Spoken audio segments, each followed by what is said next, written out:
Yes, we have two more great talks coming up.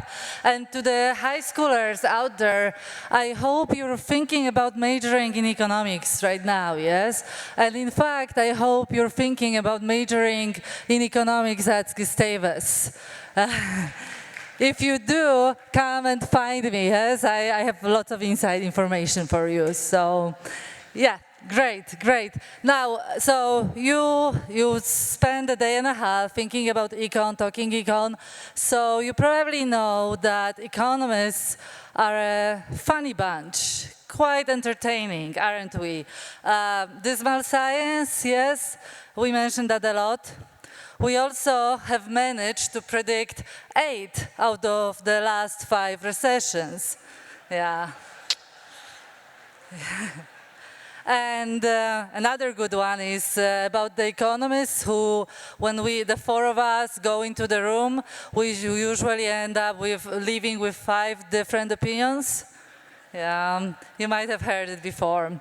So, despite this often cited caricature, we actually agree on quite a lot. I hope that's something that comes out of the talks, yes?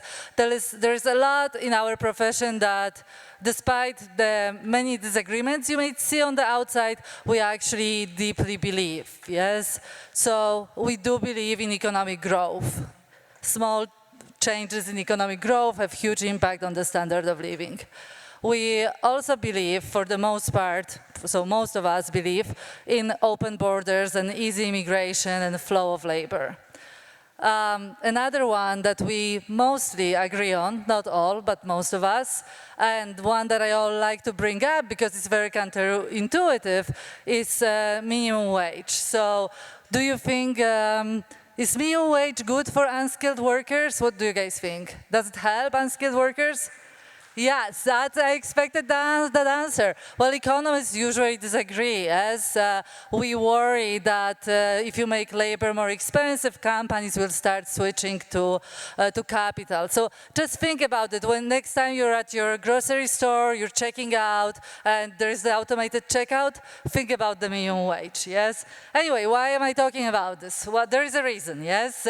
So what I want to talk about is really the microeconomic theory, and those are the agreements that I mentioned. They come out of the basic economic principles that my students know that I basically spent 90% of time talking about, yes?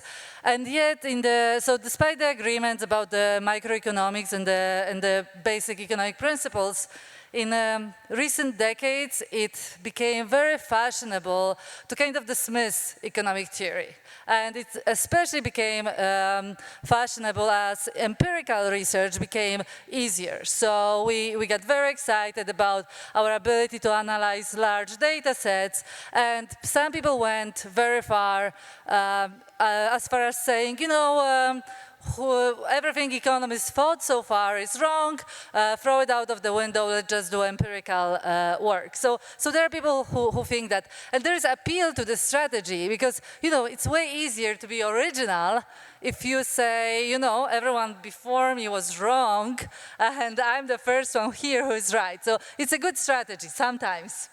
And some people adopt it. But turns out you can have a very innovative career, very inspiring career, one that focuses very much on empirical work while also keeping the economic theory in mind, yes? That's where John List enters, yes? So looking at John List's career, it turns out that yes, you can have a spectacular academic career and at the same time be recognized for innovative empirical work and do all this without dismissing the basic economic principles. So, as you will see soon, John List's innovative use of field experiments earned him the name of a trailblazer and a revolutionary. You're about to see for yourselves that there is no questions as to the originality and the breadth of John's work. And yet, for a revolutionary, John List is rather cautious. I guess it's the originality that allows him to stand firm on the economic principles. And it frees him from the need to make overblown conclusions, from overestimating the impact of his findings. So with paper titles such as "One Swallow Doesn't Make a Summer," List teaches us to be careful about interpreting empirical evidence. List also highlights the importance of replication, an aspect of empirical research that is very underappreciated, yet incredibly important. Also, List recognizes that first and foremost, economics is an intellectual pursuit with applications to policy, but only limited applications. So yes, we can inform economic policy, but we can't predict or control human behavior. Far from it. So one could say John List is an economist who found the balance. Of course, you wouldn't know this if you looked at his CV, as he has published close to 200 papers. Far from balance, he's clearly an overachiever, but with an interesting background, yes? Born a trucker's son in rural Wisconsin, he attended public schools, he went to University of Wyoming at Stevens Point for his PhD, and yet, okay, yeah, I hear that, great. And today he's a distinguished economics professor at the University of Chicago, which is ranked as a top economics program in the world. So what is behind this tremendous contribution to economic scholarship and this incredible success? At Gustavus, we know that there can only be one recipe. It's what we want our students to take away. It's about being mission-driven. Everything else follows. So, ladies and gentlemen, please join me in welcoming an economist in balance, John List.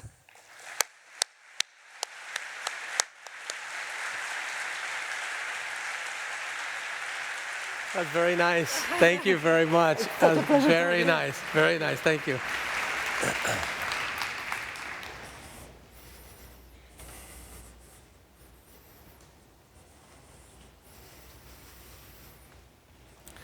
Ray Durentis, 14 years old. Antonio Fenner, 16 years old. Oscar Marquez, 17 years old. All of these young men were shot in the streets of Chicago and killed. You see, we have a problem in Chicago. Amongst Chicago public school students, one of them is shot every day. What about the other sex? We face this problem. When you look at the data, what you have here are across several OECD countries. I have the rate of births per 1,000 women aged 15 to 19. I was just over in the UK and they were telling me about the problems with teen pregnancy and teen births that they had. They measure at about 20 per 1,000 women.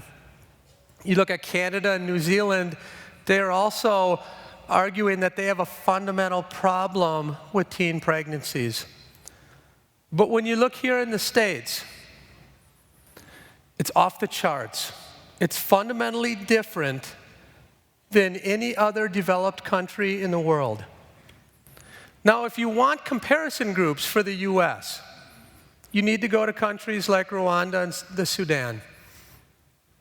In Chicago, by the time African American and Hispanic girls reach their 19th birthdays, over half of them have been pregnant at least once.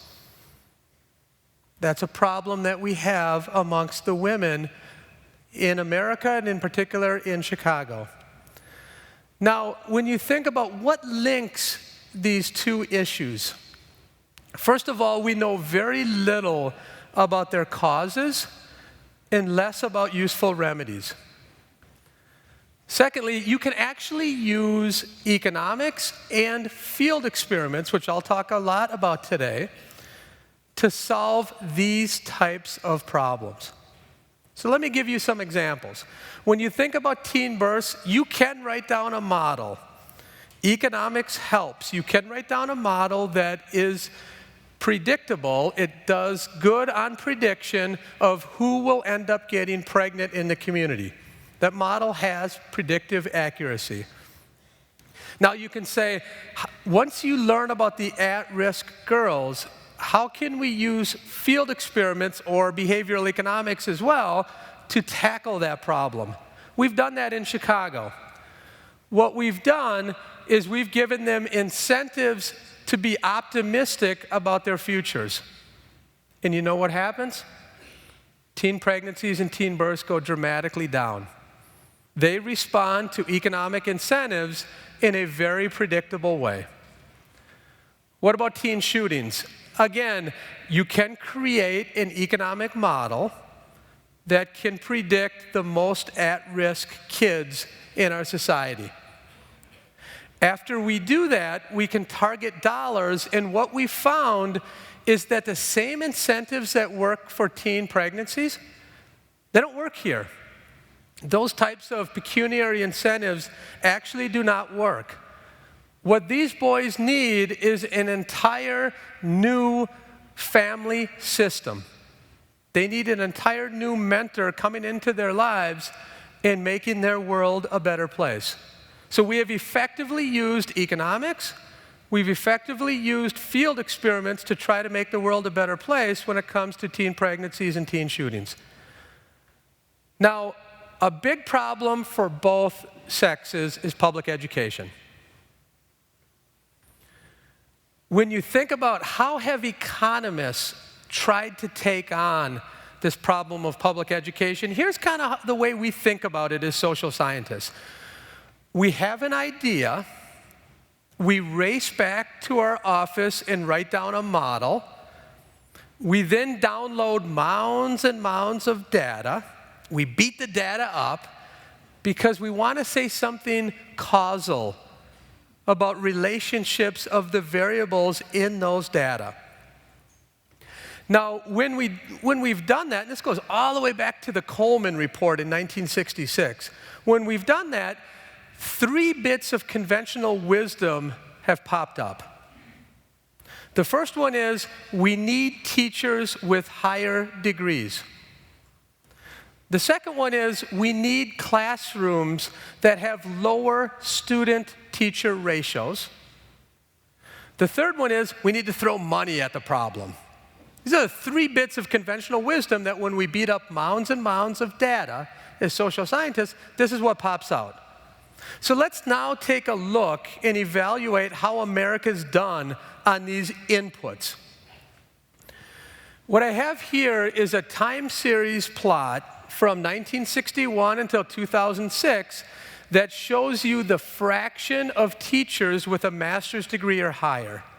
So conventional wisdom has told us, policymakers, you need to have teachers in public schools with higher degrees. We've done that.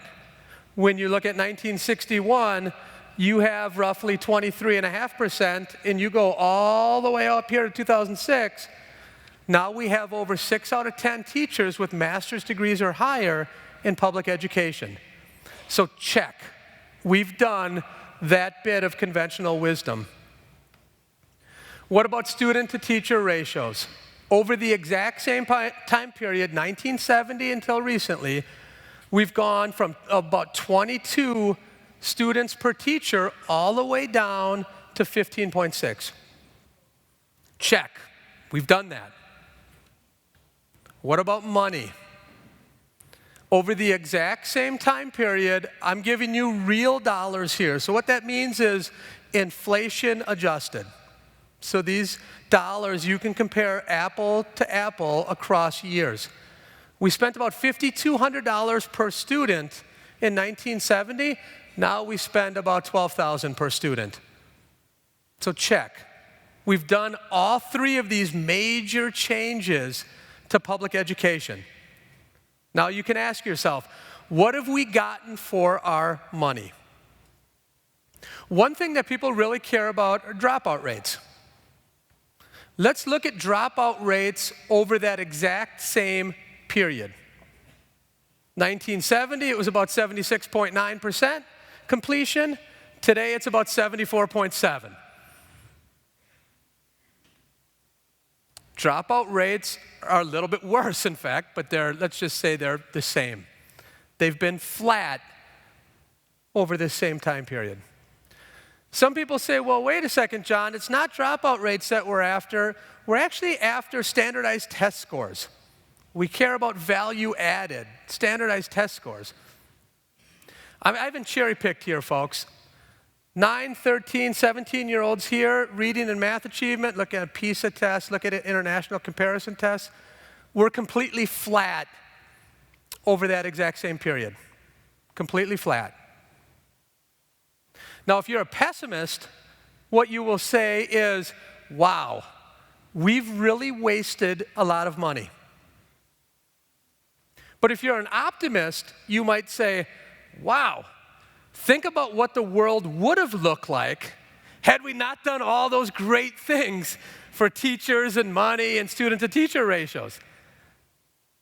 The fact is, we fundamentally don't know. This is called the counterfactual problem in the sciences. We don't know what the world would have looked like had we not done those investments. Now, in a way, public education is a lot like one of my favorite Mark Twain quotes. All you need in this life is ignorance and confidence, then success is sure. Now, this is exactly what we have in public education. We've been at this for a long time, but we still know very little about how to fix public education. That's fundamentally true. We still have policymakers, whether they're local policymakers or federal policymakers, who are like Twain. They're confident, they're ignorant. Now their success is 100% sure. Now, what I'm proposing here is to understand the education production function. We have to use our schools not just to teach our kids, but to teach ourselves what works and why.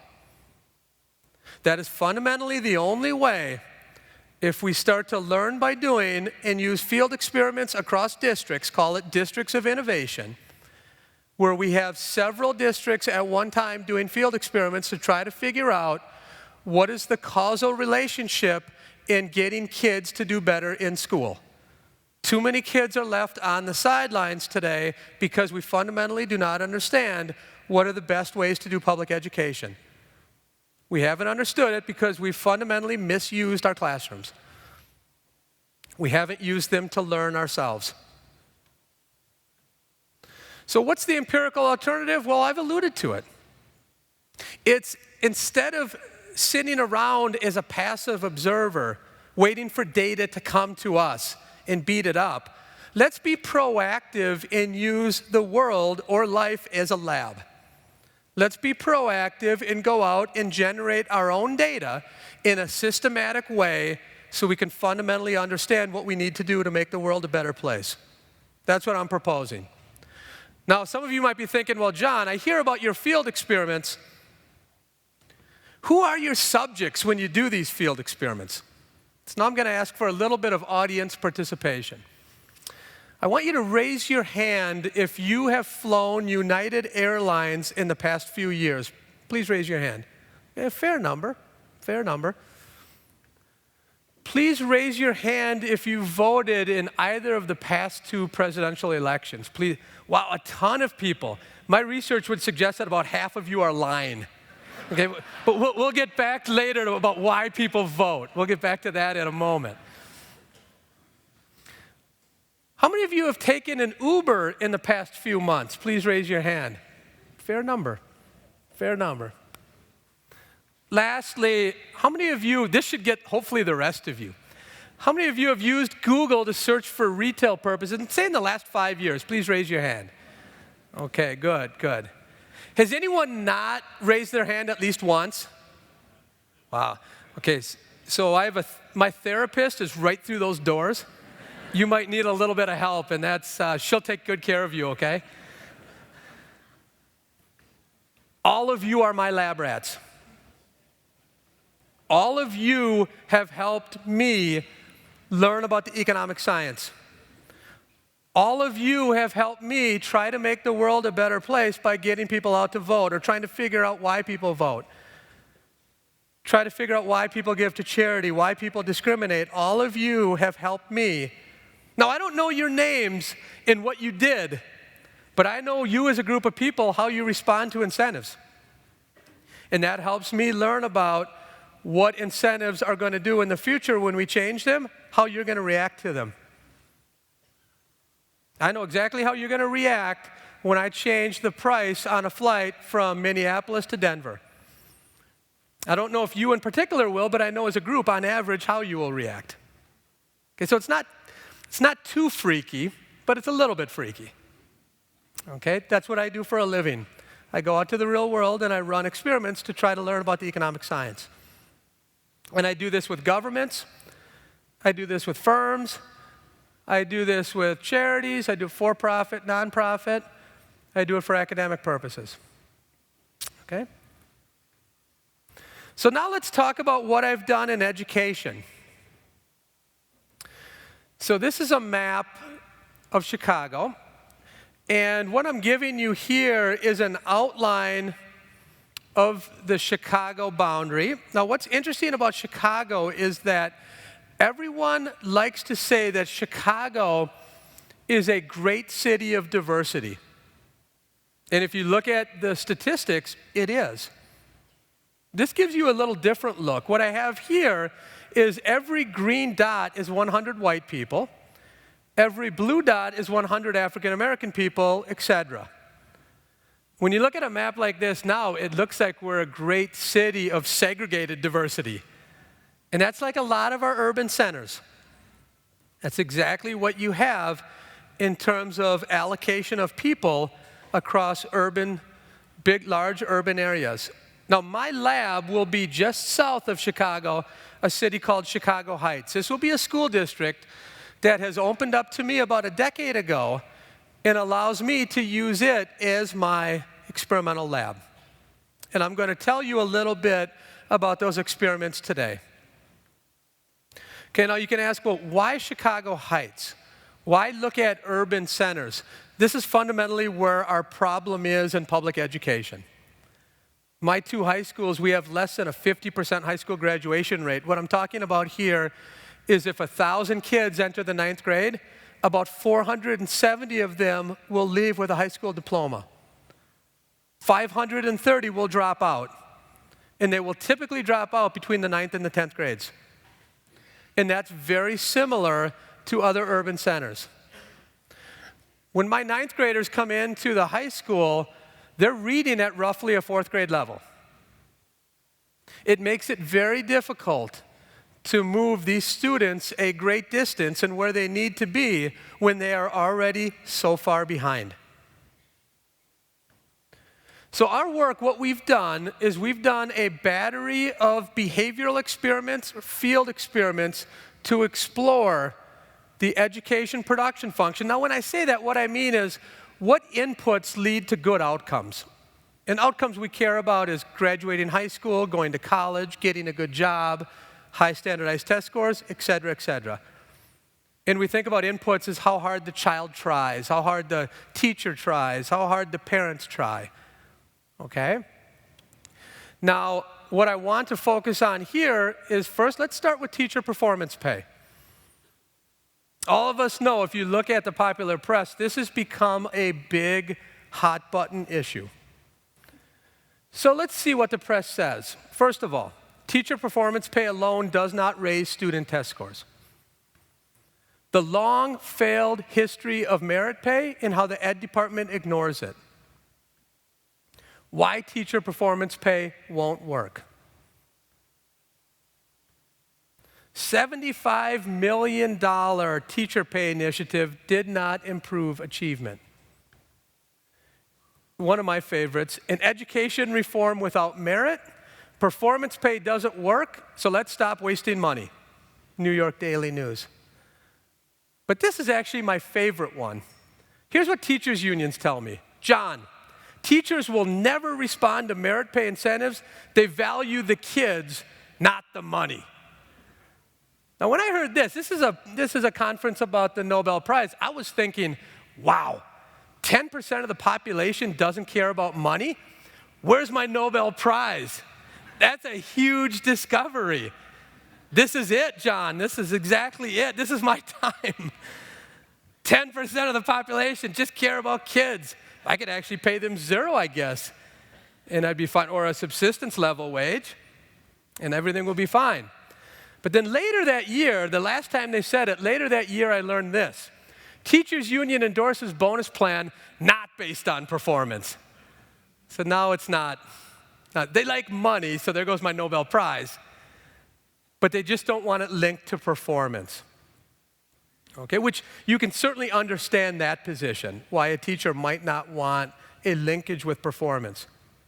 Okay, so I'm going to be in this world in Chicago Heights. The reason why we didn't do these experiments in Chicago Public Schools is because the union would not allow it. We tried dozens and dozens of times. I was even close friends with Ron Huberman, who was the CEO of Chicago Public Schools, and we could not convince CPS teachers to do an incentive-paid program. Even though I promised to bring in $10 million to the city, that was free. They did not receive that $10 million because they were not part of our program. So this was not taking existing money. This was bringing new money from a donor into the pool. Okay, and they would not agree to do it, so we went to Chicago Heights. Now here's what we did. We told them we're looking for improvement on standardized test scores. These are high-stakes standardized tests called the ISAT that kids will take. We told them you could earn as much as $8,000 over the year. On average, each teacher will earn about 8% of their salary or $4,000. Okay, so that's the particulars right away. We're talking about high stakes. We're not talking about a survey that's non-incentivized. We're talking about going into a school district and looking at real stakes. Now, what we're going to be innovative on is how we frame the incentives. Here's where we will add some behavioral economics. So we will start with an incentive scheme that we all know about. Typically, what do? You work for the year. At the end of the year, you're paid a bonus. Every firm does it like that. We do it at the University of Chicago in the Department of Economics. As a department chairman, I have a small account that I can give out bonuses at the end of the year. So you work, you're evaluated, you're given a bonus. That's how we're going to set up what I call the gain treatment in this experiment. Now, the novelty is what I call the loss treatment. So here, what I'm going to do is with a new group of teachers, I'm going to give them $4,000 in September, and I'm going to set up the rules exactly as it is in the gain treatment. We're looking at standardized test score improvements. We can debate whether standardized tests are the right metric, but that's not the point here. The point of this exercise is try to look at whether incentive schemes can work to induce teachers to work harder. So what I'm going to do is I'm going to give each teacher $4,000, and I will tell them, if your kids do not improve, you will have to give us back money at the end of the year. Now, when you do something like this, your lawyers have to talk to their lawyers. And we had all that worked out. If your kids did not perform, you had to write us a check back. I call this the loss aversion treatment. Psychologists for decades have talked about losses being felt more than comparable gains. So what I mean by that is if you lose $1, it hurts a lot more than the gain that you feel if you gain $1. So if you view this a bit in terms of introspection, a lot of us, I think, have this feeling initially. It really hurts to give something up that we own. So we're trying to leverage this aspect of behavioral economics to see if we can set up an incentive scheme that works. okay? So this is a very easy experiment, very easy field experiment. We have 3 groups. Group 1, traditional bonus. Group 2, loss aversion. And group 3, these are the unfortunate teachers who receive no bonus at all. Okay? Let's see what happens. So what I have here is I have the racial achievement gap right there. That's the difference in standardized test scores between blacks and whites. This is what's called the racial achievement gap, what we're all trying to understand, and we're all trying to raise everyone's boat and get rid of that racial achievement gap. On the y-axis, this is in standard deviations. Okay, so what this tells us is that whites outperform blacks by about 1/3 of a standard deviation on these standardized tests. That's known as a large effect. Okay, so just to put my effects in perspective.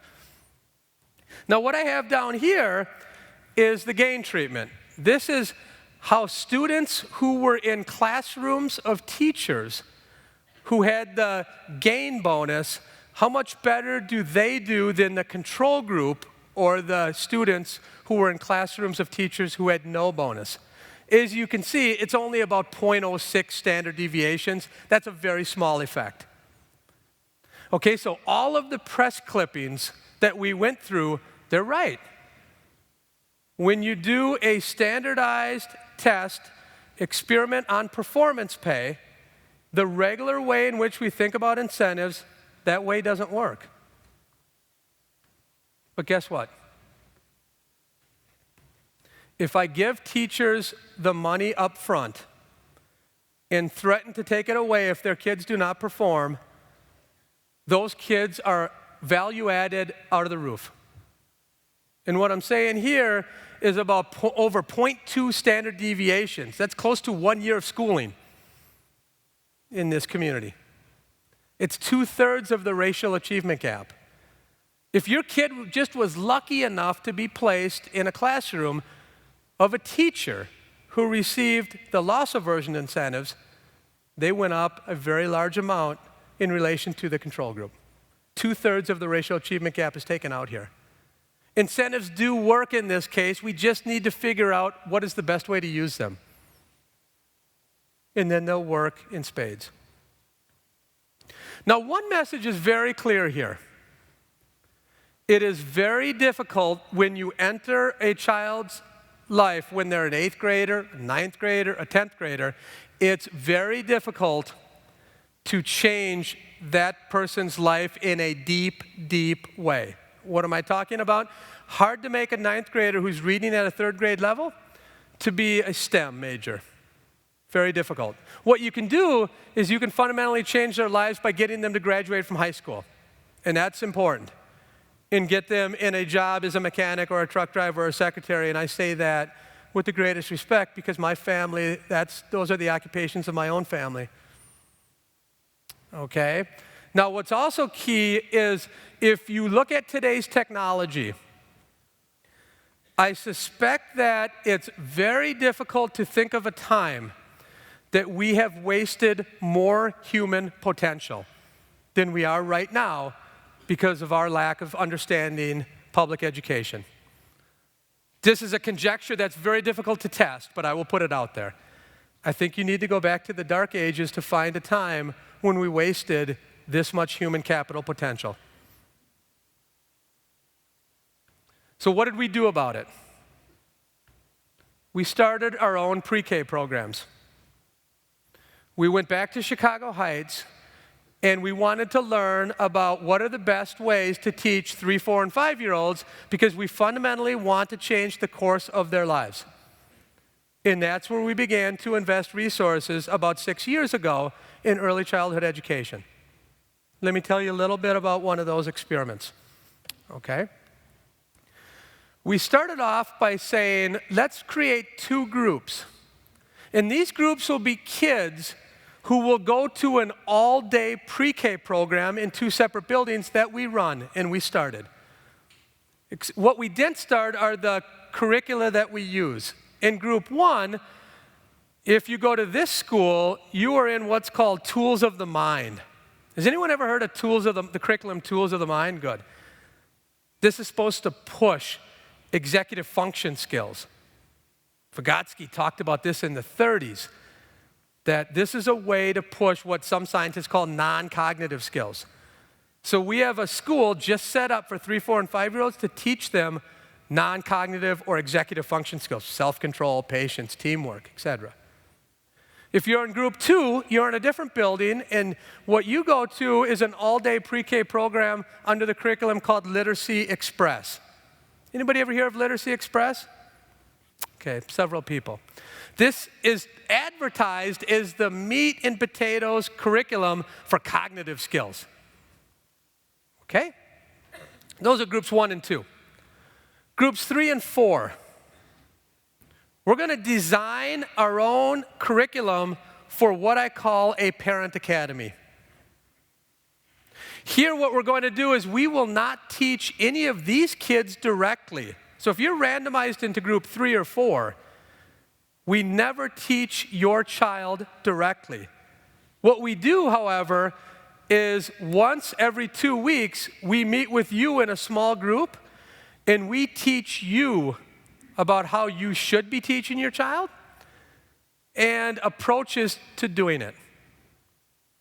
The only thing we change across groups 3 and 4 is that in group 3, they are incentivized to come to the program with cash payments. And believe me, you need that.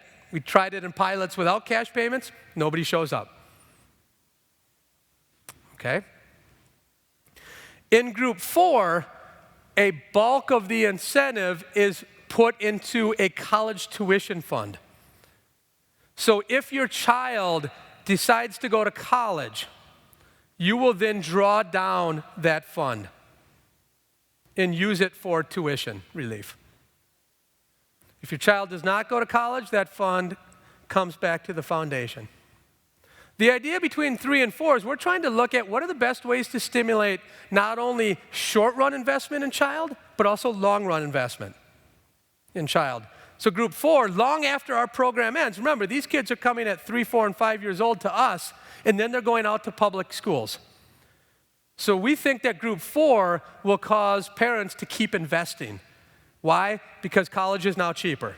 And when their kids go to school, they will get a better deal. That's how economists think about using prices. 728 families, unfortunately, are in the control group, and they are not receiving any formal pre-K or parent academy from us. Some of them will go out and get their own help, and they absolutely should. We measure that as well, but we do not give them any formal training or programs in our program. Okay? So let's take a look at some of those results. What I have here on the y-axis is percentile change. Let me explain what that means. The kids in Chicago Heights are roughly at the 33rd percentile when they come to our program. Okay, you can say, well, what does a 33rd percentile mean, John? It means if you line up 100 kids, random kids around America, and gave them a cognitive test, our kids would be 33rd from the bottom. Okay? So what I have here is I have each of the 4 programs, and this is against the control group. And the big bars occur in the first 4 months of the program. So as you can see, Preschool Literacy Express, within 4 months of the program, we take kids from the 33rd percentile all the way past the 50th percentile. So in 4 months, using cognitive tests, they go from a South Side resident to a resident of the North Side in terms of their cognitive test scores. And what's interesting is that the Literacy Express kids outperform the Tools of the Mind kids exactly as the developers of the 2 curricula tell us they should. The Parent Academy, you have results, as you can see here and here, but they're a little bit smaller than Preschool Literacy Express, a little bit larger than Tools of the Mind. But again, what's interesting here is the lion's share of gains occur in the first 4 months of the program. Now, when you look at non-cog tests, here what's interesting is the preschool. Tools of the mind kids. Just as advertised, they go up considerably in executive function skills. The other groups do well too. You can see Parent Academy, cash and college, and literacy. But the preschool tools, as advertised, actually increases more within this experimental period. So now the takeaways after years 1 and 2, what we took away is that, wow, we can get a bulk of these gains in the first 4 months of the program. And that's exciting from a public policy viewpoint, and I'll get to that in a moment. Now, what's interesting is that the Literacy Express kids just go off the chart in academic growth 20 months in 1 year, just by being part of our program. They catch up and pass the average 3, 4, and 5-year-old across America. Tools of the minds kids, they're really increasing their non-cog or executive function skills. So effectively what I have here, all these kids are now in 4th, 5th, and 6th grade as we speak. What I've fundamentally done is I've randomly put some kids as executive function kids and some kids as cognitive skill kids. We don't understand what skills we should be giving our kids when they're young. This research will help to answer that. And I'll get back to that in a moment. Now, when you look at the Parent Academy, what's interesting about the Parent Academy is that our Parent Academy results just explode for Hispanic families. So the entire result from the Parent Academy comes from Hispanic families. If you look at African American families, it's close to a 0 effect. And I say those two groups because that represents about 90 to 95% of our sample. Okay, so fundamentally, our Parent Academy is helping Hispanics while it's not helping our African American students. Now that's important because as policymakers, many times we lump those two groups together and say, we need to do this for minorities. Time after time, what we've been finding is that there are dramatic differences between programs we need to use across Hispanic and African American kids. In fact, Caucasian kids are kind of in between. And that's important to know. We would not know that had we not done this experimentally. So now, after those first 2 years, I was sitting on a lot of human capital. I had a bunch of teachers who had taught Tools of the Mind. I had a bunch of teachers who had taught Literacy Express. I had developed a Parent Academy. So I had people who developed the curriculum in this great Parent Academy. So I had all of this human capital around. What do? You want to make use of all that and combine it all. So in years 3 and 4, we used a combined curriculum that took the best parts out of Tools of the Mind. It took the best parts out of Literacy Express. It took the best parts out of the Parent Academy. And we knew the best parts. Why? Because we tested for them through the 2 years. We asked the teachers, what do you think works? And I promise you, that's the worst predictor about what actually worked in the data. It's not a good predictor. We asked them what works. We found out what worked. They tried new things as we went along. And now we've developed this curriculum based on field experiments, which we call CogX, which means cognitive executive function skills, that we've run for the last 2 years. Now you can ask, well, John, you do field experiments. Now that you have your curriculum, what are you going to change experimentally to figure out things about what works and why? Well, remember the timing. A key result that jumped out of our data is that we get the majority of our effect in the first 4 months. And wouldn't it be interesting if we could set up programs that would run in the summer before kids started kindergarten? Why? Because buildings are empty. Teachers are unemployed. As an economist, I don't like idle resources.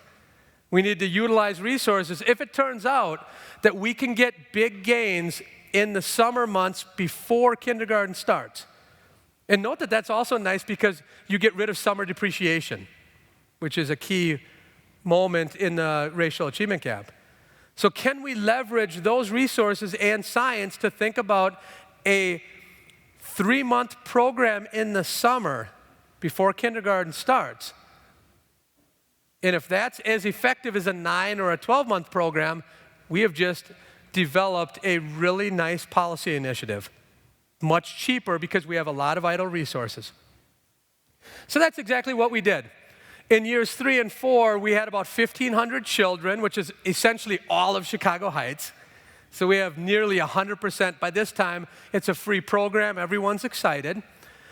So we're doing our curriculum COG-X across groups 1, 2, and 3. The only thing is that it varies. Group 1 is for 12 months. Group 2 is for 9 months. Group 3 is what we call kinder prep. And that's the Parent Academy and an all-day pre-K just over the 3 months of summer. And then group 4 is our control. Let's see what happens there. What we find is that COG-X, the lift that we observe there, is much better than years 1 and 2, which makes sense because we're combining Parent Academy and all-day pre-K. Interestingly, our early evidence so far suggests that kinder prep, the 3-month program, does as well as the 9 and the 12-month programs. Now, to me, that's fascinating because now we have a legitimate public policy proposal that is very cost-effective. Okay? Parental investment here is slightly above the Parent Academy from years 1 and 2. What that tells us is that when you treat the child and the parent together, the parent gets more invested, and they invest more in child. So rather than being substitutes in the production function, they end up being complements, which is important. Now, the takeaways here is I have used, and now let me be clear. When I say I mean we, and when I say we, I mean they. Because I have plenty of research partners, Steve Levitt and Roland Fryer and others. Okay, so let's just put that caveat. What we found is through this field experiment is that we can provide significant expansion of COG and non-COG skills. After 4 months in our program, inner city kids pass the average American in both COG and non-COG. This leads to the statement, if everyone is given a fair opportunity to excel, I believe this gives us the best chance to grow the world economy. So where are we going with this? We're not going to stop here. We have resources in place to follow these kids over the entire life cycle. These programs might affect crime rates. They might affect teen pregnancy. They might affect education. They could dissipate by the time the kids reach the 3rd grade on some dimensions. We need to fundamentally understand that, and what we're doing right now is we work with the public schools to see why reversion occurs. So if we treat 3, 4, and 5-year-olds, but then they're the same as everyone else by the 3rd grade, we need to learn fundamentally why did that reversion occur. We're doing that right now. Because that's what's happened in older programs called peri-preschool and abecedarian. And people don't really understand why that happened. We're learning that as we speak. Now, what we've also done is we've used Czech as a small-scale society to run a lot of experiments, the marshmallow experiments that were famously done by Michelle, to learn about patients and how our programs affect patients, these sorts of studies. Now, I'm going to switch gears a little bit and say we fundamentally only touched the tip of the iceberg here. Let's look at a few other questions like, why do women earn less than men? When you look at mounds and mounds of data, what you find is that women earn 10 to 20% less than men in labor markets. And then when you control for a bunch of factors like time out of the labor force, occupation, educational status, you still have a significant gap of about 5 to 10%. What we've been looking at is the fact that men and women prefer different kinds of incentive schemes. This started as lab experiments from lab researchers Uri Ganese, Muriel Niederle, Lisa Westerloon, Aldo Rusticchini from UM. They found in the lab that women shy away from competitive settings. We find the same sort of thing in the field in that women do not like merit pay incentive schemes as much as men like them. And if you don't like those kinds of schemes, you're much less likely to select into jobs that use those types of schemes as incentive pay. So what do women do? They opt out of those types of jobs. The problem is those types of jobs tend to be the highest paying jobs in our economy. So then you have a fundamental difference in pay between men and women. Now, we ended up doing a large-scale experiment on bargaining to try to figure out how do people bargain their first wages. When you start a job, if you take nothing from this talk, remember that basically every $10 or $20 you get in your very first negotiation ends up rising exponentially because raises are built on your base pay. So we wanted to explore, why do men bargain the way they do and why do women bargain the way they do on their first wage contract in a job? So what we did is we went to Craigslist and we advertised 2 identical jobs. These were office support jobs, and they were real jobs. We hired real people to the University of Chicago. But we put these ads out, and thousands and thousands of people applied to our ads. We did it in 2 ways. The first way, what we said, is wages are negotiable. In the second job, which was otherwise identical, we left that sentence out of the ad. Guess what happens? When it's not there, men bargain like mad and women shy away from asking for more money. When that statement is in the ad, women bargain harder than men. So if they're told it's okay to bargain, women will bargain like mad. If you set it up to be ambiguous, just leave the sentence out. Everything is otherwise identical. Men bargain much more than women, and guess what? There's another twist to it. The men who are of the lowest quality bargain the most in that setting. Yes, the lemons are bargaining the most when it's ambiguous. Now, you can say, okay, John, that's a really interesting fact. Why is that the case? So we've also been going after questions like nature versus nurture. Why do women have preferences like that, and why do men have different types of preferences? So we've gone to a lot of societies around the world. One of my favorite is a matrilineal society called the Cassis. Here, this is a fundamentally different type of world than the Western world. As we were driving out to the villages in India to see the Cassis, there was a billboard that kept coming up along the road. Same billboard. We asked our taxi cab driver, what does that billboard mean? What does it say? He says, it's the men. They're arguing for equal rights again. Wow, that's interesting. That's an interesting society. You knock on the door of a Cassie household, and the man answers, he bows, he takes you back to the woman of the house. So we wanted to learn about how do people behave in that kind of setting? How do men behave in bargaining situations? How do women behave in bargaining situations? The men there, they will tell you, we are sick of being breeding bulls and babysitters. You know what happens? Their women act like our men. Their men act like our women in these games. I think we're born, nature's important, don't get me wrong. We're born with a band that says, how risky or how competitive do I want to be? And society tells us where we should be in that band. And then we go there because we do not want to suffer the consequences of not being right socially. This sort of came up this morning in Paul's talk about what society tells us we should be doing. That's important. No doubt it's important. Why do people give to charity? We've been doing this kind of research now since 1996, looking at what causes people to, first of all, give money to charitable causes and then remain committed to charitable causes. What's interesting is when you look back at all the old writings, it's always about altruism. It's always about someone doing a favor for someone else, someone helping a poor person, someone helping an unlucky person. In our data, that factor is not key. What is key is that people tend to give for purely selfish purposes. They tend to give because it makes them feel good.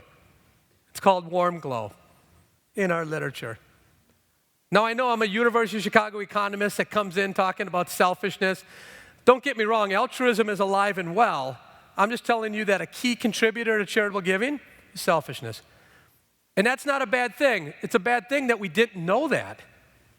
It's a good thing in that now we can leverage that understanding and make the world a better place by getting great charitable organizations to raise more money and overcome these problems that we face as governments devolve or decentralize authority of providing great services to the poor, great services on the natural resource side. We need to have someone step up, and that's 501c3s, charitable organizations. They need to fundamentally understand the science of charitable giving. We've been going after that question as well. What about discrimination? This is ubiquitous. In economics, we have two major models about why people discriminate. One model is due to a famous Chicago economist named Gary Becker, who wrote in his dissertation in 1957 about bigotry and animus, in that people discriminate not to make more money. In fact, he said some entrepreneurs will even make less money to cater their own prejudice. They will give up money to hire the man or give up money to hire the white person, even though they would make more money hiring the other person. It's what Becker called animus or bigotry or a taste for discrimination. That's one very nefarious type of discrimination. Another one is what Pagoo talked about. He called it third-degree price discrimination. Today we call it statistical discrimination in the economics literature. What does that mean? In an effort to make more money, people discriminate. So they might bargain harder against women who are buying a used car. Why? Because it's well known amongst used car dealers that women do not like to bargain. So then what do? They start at a higher price and they bargain harder. And in the end, women pay more than men for used cars. That's why CarMax came in, and a big part of their market early on were women. People who wanted to avoid the hassle. Those are two very different types of discrimination, and it's hard to figure out what kind of discrimination is happening in markets unless we have field experiments. Nearly impossible. Looking at mounds and mounds of data, economists have tried it for decades, really, really hard. We've been able to disentangle it using a series of field experiments. Now, what we've been finding is that animus is becoming less important over time, and third-degree price discrimination is becoming more important through time. Now, this is not a great sign because guess what? As big data come around, mounds and mounds of data come to firms. What do you think those firms are doing? They're looking at, for example, if you go to Amazon.com, they know exactly how many other places you visited before you arrived at Amazon.com. And then they can give you prices based on that. They're called customized prices. Okay? And I suspect those customized prices are not to give you as much surplus as you can get. Okay? Why do people vote? We talked about that earlier as well. Our hypothesis is that many people vote to tell others that they voted. You could say, well, wait a second, John. I can always just tell people on the Wednesday, Thursday after the election, I can just tell them that I voted. You can. But what we estimate in this particular paper is you then receive what's called a disutility or a hit to your happiness. People are averse to lying, and they will pay a price to avoid lying, and the price is they will go and vote because they anticipate people will ask them, and they're going to be unhappy if they lie to them.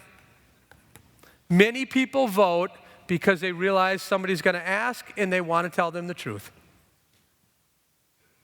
Now, how can we use that?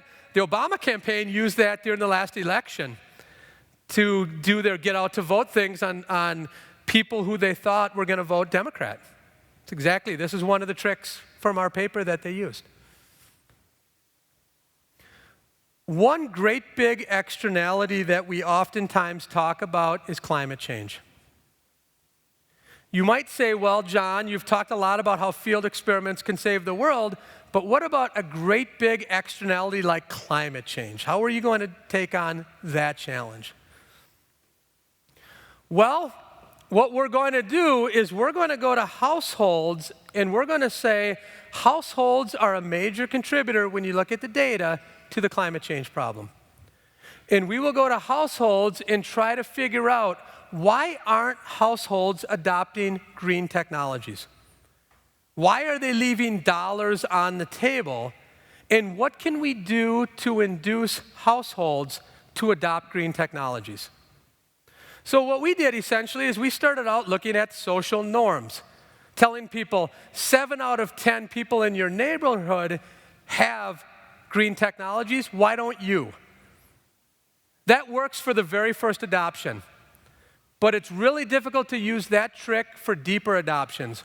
What works well for deeper adoptions are price cuts. So now this tells you as a policymaker, to get somebody involved in the market to start, we can use things like social norms, injunctive norms, basic norms. But if we want deeper adoptions, we should be using prices. And in that way, non-price and price incentives serve as important complements to make the world a better place in the area of the environment. Now let me end here by telling you a bit about, in my life, our currency as academics is to write academic papers. In fact, Orley handled one of my very early field experiments and was kind enough to put it in his journal, which is the best journal in the world, called the American Economic Review. So Orley is a major part in the late 90s, served to expand field experiments in a very, very important way because he put our field experimental work in the top academic journal as the editor. Before Orley got a chance, I submitted my first paper in 1994. And here's what my referee report said. This author clearly does not understand experimental economics, which is best done in the lab. I strongly advise rejecting this, quote, field experimental paper. They said that to a grad student in 1994. Everyone else is telling me what you're doing is dumb. Now I have a referee report telling me what you're doing is dumb. Let's fast forward to a very recent referee report, same journal. Here's what they said. This author performs a field experiment which clearly is a preferred approach to answer questions within economics. So the big battle's won, but I still advise rejecting the paper. The particular war was not won, but the battle certainly has been won and we've moved. And I want to say thank you to the organizers. This has been tremendous. Audience, thank you very much for your attention, and I'll be glad to take questions.